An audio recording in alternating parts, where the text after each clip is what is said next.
Okay, now with those micros, let's shift our focus and go to the macro space. After all, a month ended and we got some numbers. More importantly, the core sector numbers. Now, the core sector growth for March actually slipped and it's come down, as you can see, to 3.4%, and that's a significant fall from the kind of highs we saw.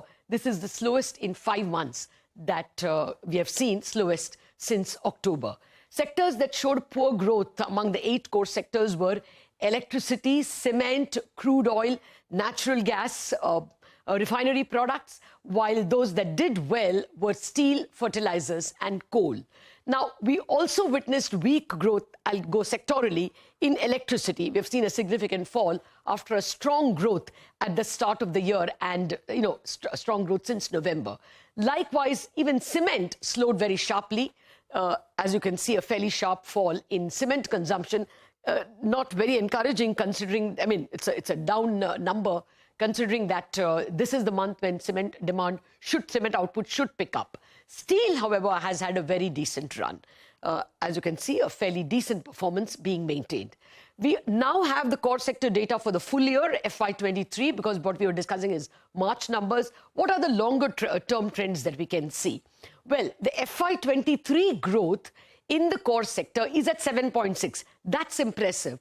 But the slowdown versus the pre-COVID times is continuing. This is the average of 4 years that we have taken since the COVID year, 3%, and the average of the past 4 years before COVID at 4.1%.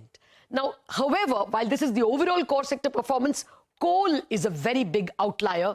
The last 4 years, COVID years onwards, has shown a very good growth. So grown very sharply since FY20.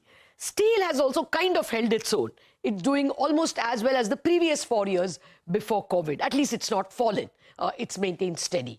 But that's where the good news ends. If you come to electricity, the output has clearly fallen, the average growth of the last 4 years. And likewise in cement, which is a bit troublesome because that's the fuel of infrastructure.